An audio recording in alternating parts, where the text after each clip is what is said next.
Olá, meus caríssimos irmãos de fé, estamos aqui para mais um vídeo sobre a liturgia do domingo. Nessa semana, estamos iniciando a 32ª semana. As leituras para esse domingo é de 1 Reis, capítulo 17, do 10 ao 16, os versículos, o Salmo 145, 146, a segunda leitura de Hebreus 9, 24 a 28, e o Evangelho é de São Marcos, capítulo 12, do 38 ao 44, ou a forma breve, do 41 ao 44. Nós temos aqui os versículos do 38 ao 44 neste folheto que eu estou usando aqui. Muito bem, então nós vamos para a nossa reflexão de hoje, e se você está me vendo aqui pela primeira vez, aproveite para se inscrever, ativar o sininho para você receber todos os dias as notificações também das estreias dos nossos vídeos. O YouTube agora está com uma nova configuração, você consegue visualizar os próximos vídeos, né? Mesmo que você não consiga assistir, você tem aí a previsão, você sabe que horas e que dia, aliás, eu acho que só o dia, né? Você sabe que dia que o vídeo será publicado e quantos vídeos à frente já estão gravados. E também, se você ainda não se inscreveu, se ainda não deixou aí, ativou o sininho, mas você pode deixar o seu gostei, compartilhar com os seus amigos nas suas redes sociais e fazer essa interação conosco.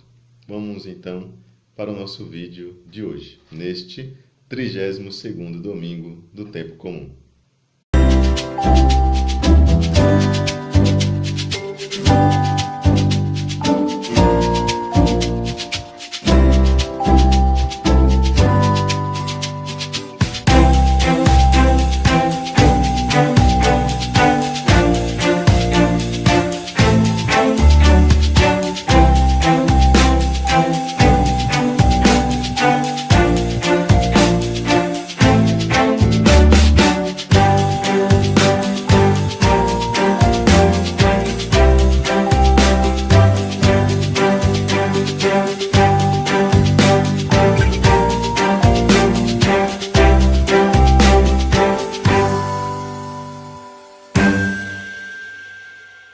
Estas leituras desse nosso domingo de hoje, elas trazem, como diz alguns comentários das leituras, uma denúncia e um convite. Qual é a denúncia? Qual é o convite que está aqui colocado diante de nós nessas leituras? Nós vamos ver passo a passo como encontrar esta denúncia que está aí e uma lição de vida que, ao mesmo tempo, traz consigo um convite para cada um de nós cristãos. É bem verdade que, se a palavra de Deus não lhe questiona, não lhe instiga a tomar uma decisão na vida, ou um rumo novo, dar um novo horizonte nessa sua caminhada, ela fica esvaziada, né? Aquilo que você contempla, aquilo que você medita, aquilo que você reflete na liturgia, nestas leituras aqui que a igreja colocou como direcionamento na ação litúrgica deste domingo, deve surtir algum efeito na nossa vida, né? Mas para isso nós precisamos nos debruçar sobre o texto e tentar extrair dele o sentido que pode nos ajudar no nosso cotidiano. Se é só para entender o texto, então não precisaria nem ler, né? Nós lemos para dele tirar alguma lição, e são muitas as lições possíveis, né? Na maioria dos casos nós temos que escolher, porque não dá para falar de tudo, por mais que o vídeo às vezes passa dos 10 minutos, às vezes passa dos 20 minutos, mas o ideal é que seja um vídeo mais ou menos de 15 minutos aí, porque tem muita introdução, né? Tem muito falatório aqui que eu falo demais, né? Mas, tirando tudo isso, alguma coisa deveria ficar, né? E de tudo isso que pode ficar, nós vamos escolher aquilo que nós vamos colocar em prática, né? A gente tem que atacar em pontos que são estratégicos, né? Você não vai fazer tudo de uma vez na sua vida, porque você não vai conseguir viver tudo de uma vez. Então você deve ir colocando pequenos propósitos, para que estes pequenos propósitos, essas pequenas metas, possam ir sendo superadas e você possa alcançar as grandes metas. Vamos então começar nesse dia de hoje pela primeira leitura. Vamos pela primeira leitura. Às vezes eu mudo a ordem, mas vamos para a primeira leitura. Na primeira leitura é o contexto aqui do livro de Reis, do primeiro livro de Reis. Elias está passando, se pôs a caminho e foi para Sarepta.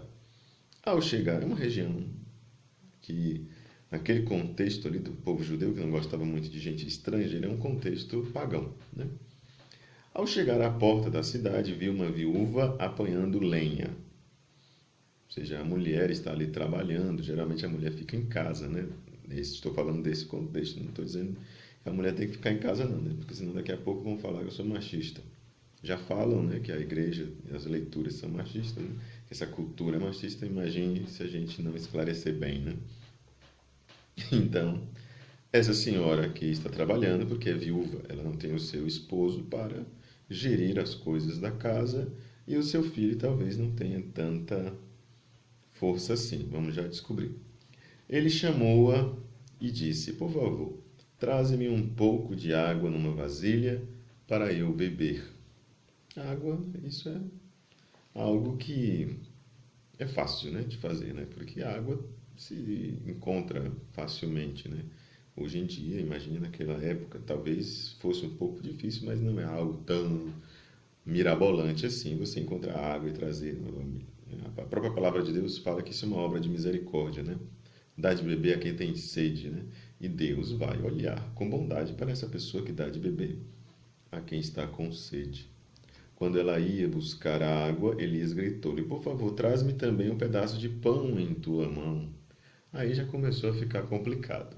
E aí nós vamos entender por quê. Ela respondeu: pela vida do Senhor, teu Deus, não tenho pão. Ela faz um juramento, né? Eu juro pela vida do Senhor, teu Deus. O autor do livro dos Reis, ele coloca aqui um elemento que é interessante, porque parece que ela acredita nesse Deus de Elias, né? Parece que eles já são conhecidos, né? Nós precisaríamos aqui fazer uma análise, todo esse sentido aqui do texto, essa inserção aqui, como se essa viúva de Sarepta, ela já conhecia o Deus de Israel. Tem toda uma mensagem que está por trás aqui, né? Não vou falar disso agora, nem hoje. Então, ela responde: pela vida do Senhor, o teu Deus, falando com Elias. Só tenho um punhado de farinha numa vasilha e um pouco de azeite na jarra. Só tenho isso.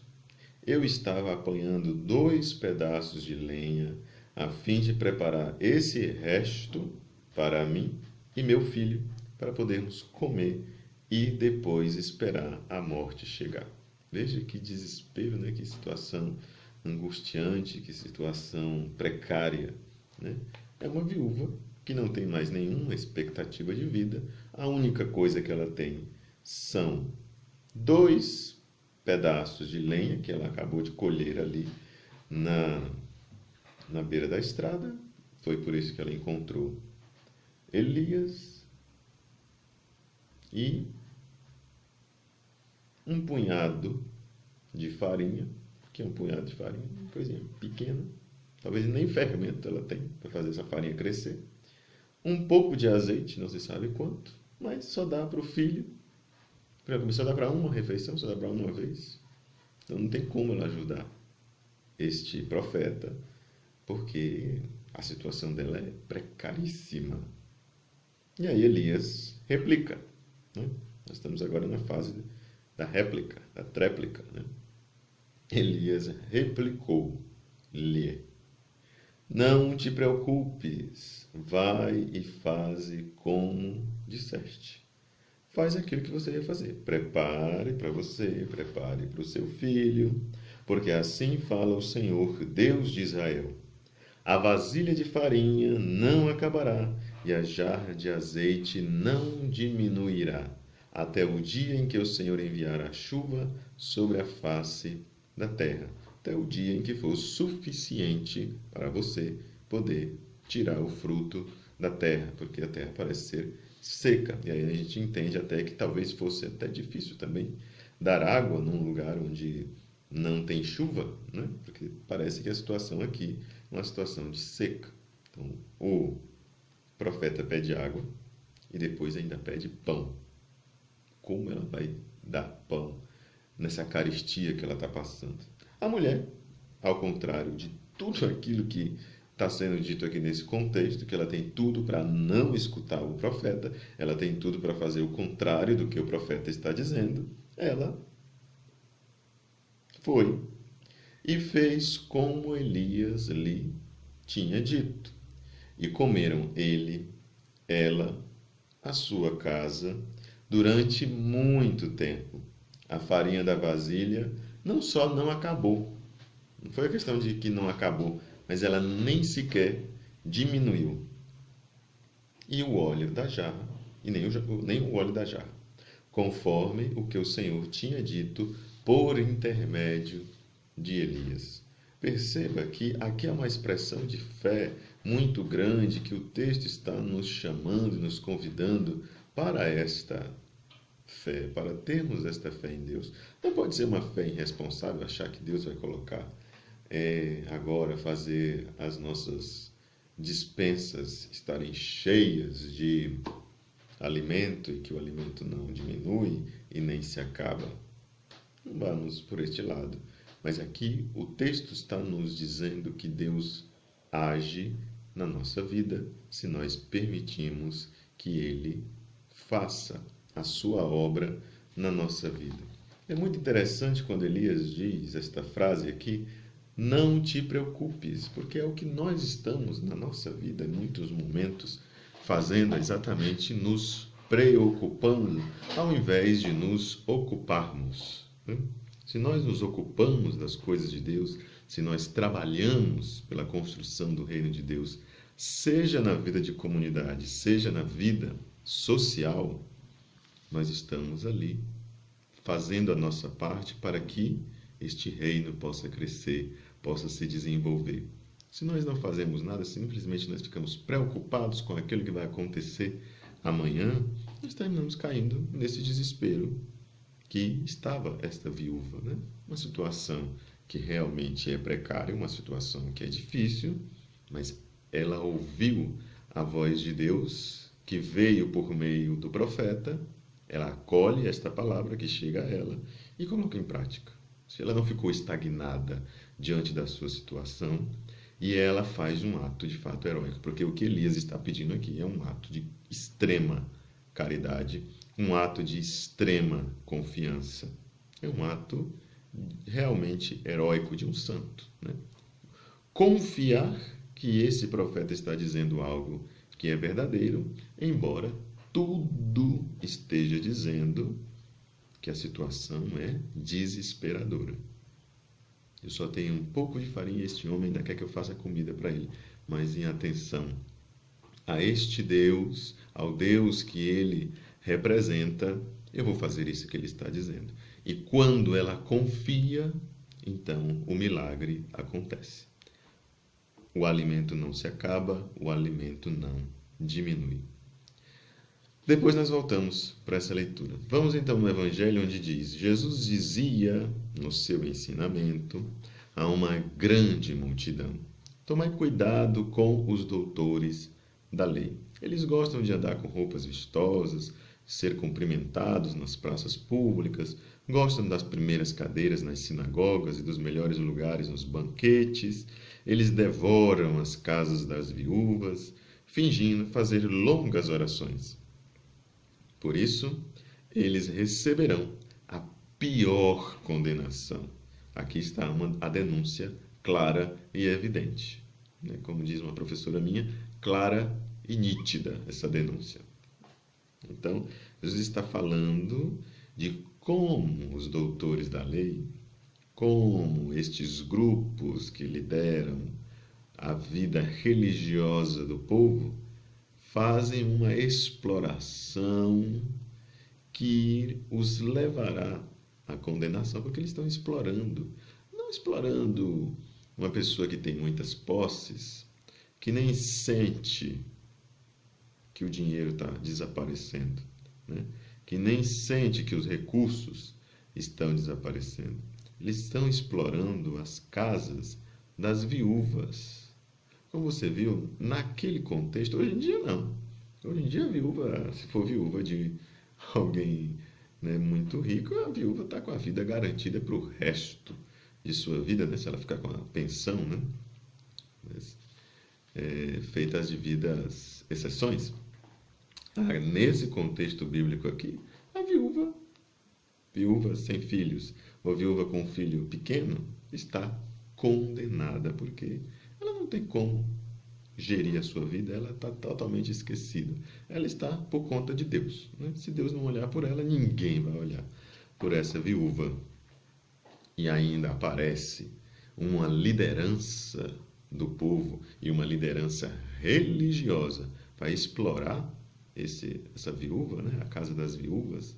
E esse povo que gosta de pompa, que gosta de arreios, que gosta de andar nas praças públicas, serem cumprimentados, gosta dos primeiros lugares nas sinagogas. Hoje nós falaríamos os primeiros lugares nas igrejas.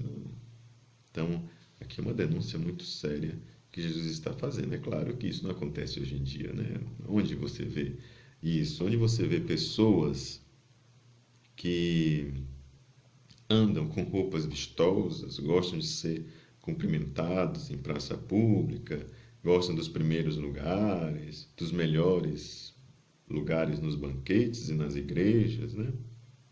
Quem faz isso? Quem explora o pobre, o marginalizado, né? Isso é coisa da... Não sei, no Brasil? Não, no Brasil não existe essas coisas, não. Aí depois, na sequência, ele vai dar um exemplo.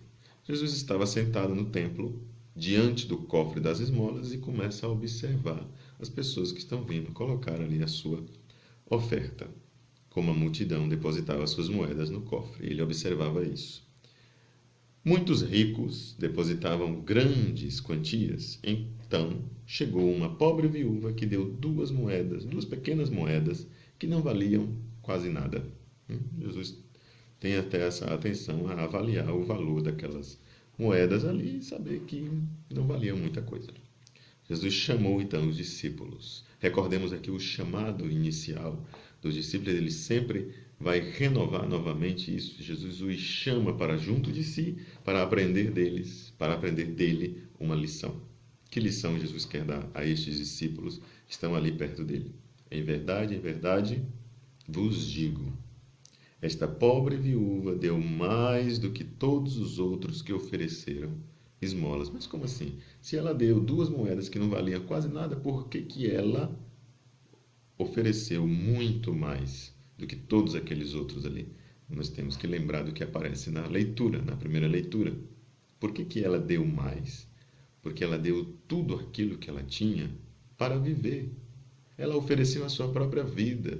Porque se ela é viúva, ela está numa situação, se não igual, muito parecida com aquela da viúva da primeira leitura. Os contextos são diferentes, mas a situação é a mesma, porque a cultura deste povo aqui, do livro de Reis, e a cultura do povo aqui no tempo de Jesus, é basicamente a mesma. Então, ela está marginalizada. E ela vai diante de Deus num ato de confiar.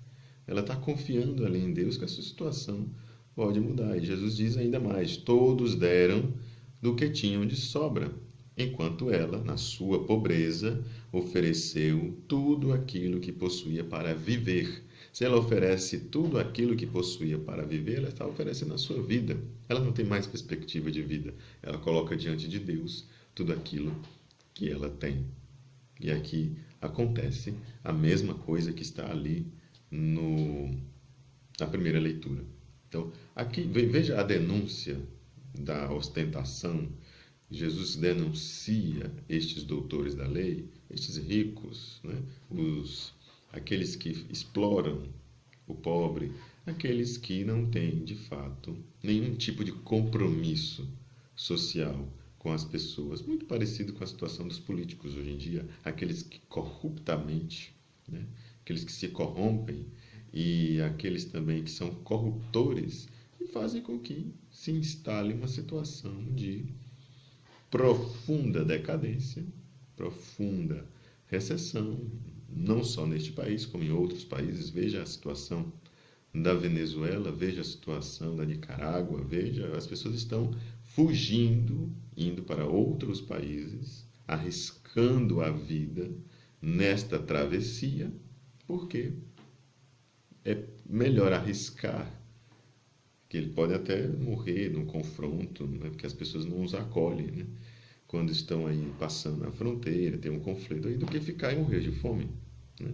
Se ficam, vão certamente morrer de fome, mas se vão, elas têm a esperança de poder conquistar, conseguir aquilo que eles estão esperando, né? Que é o mínimo, uma acolhida no país vizinho.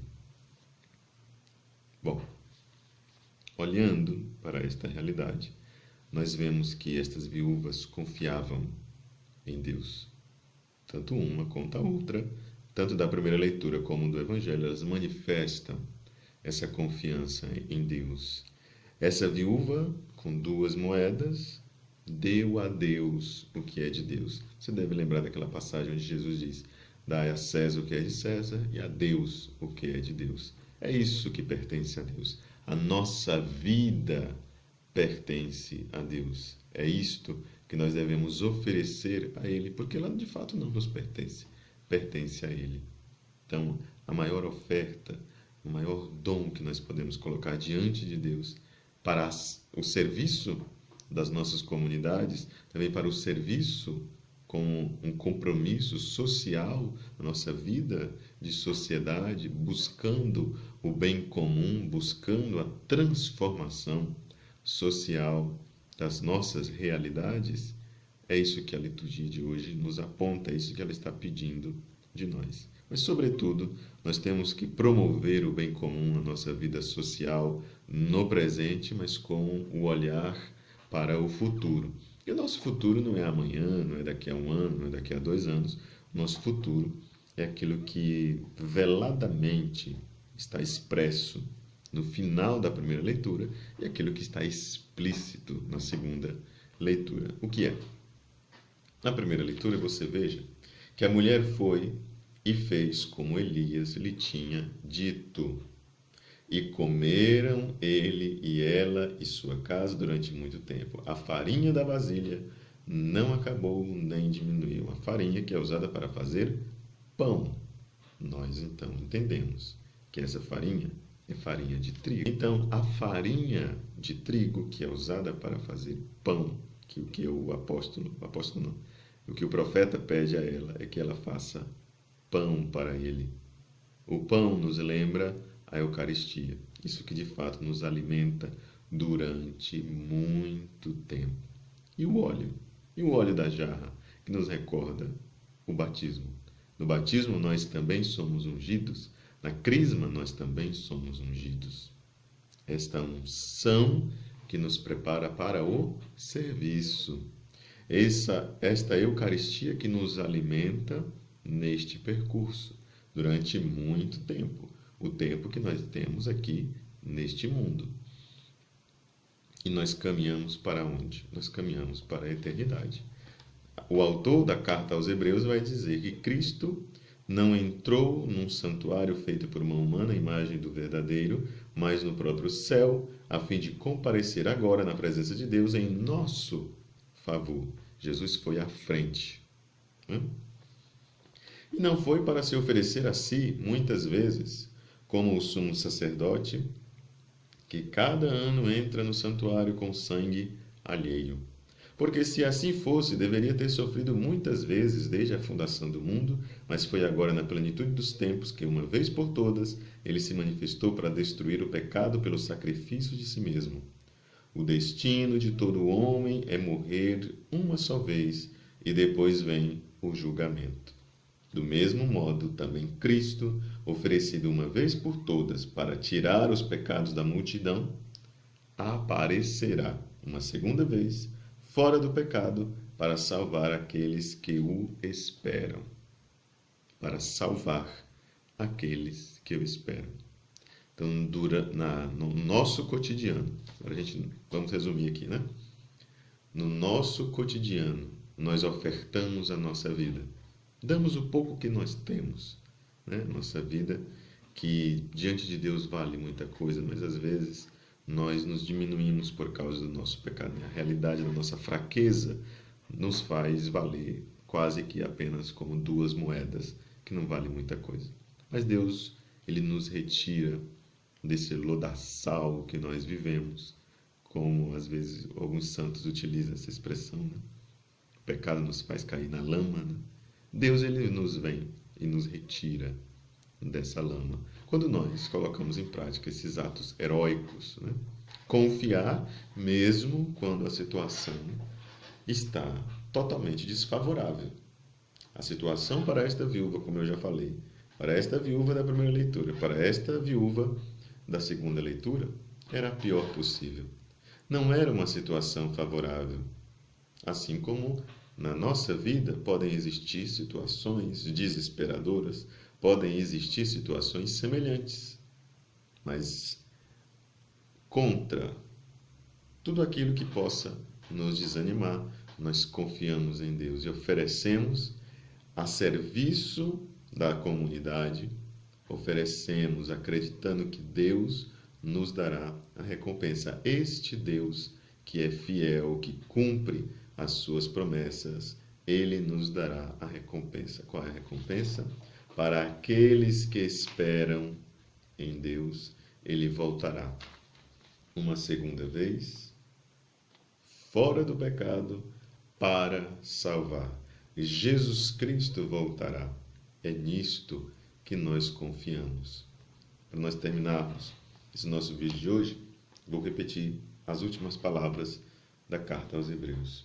Do mesmo modo, também Cristo, oferecido uma vez por todas para tirar os pecados da multidão, aparecerá uma segunda vez fora do pecado para salvar aqueles que o esperam.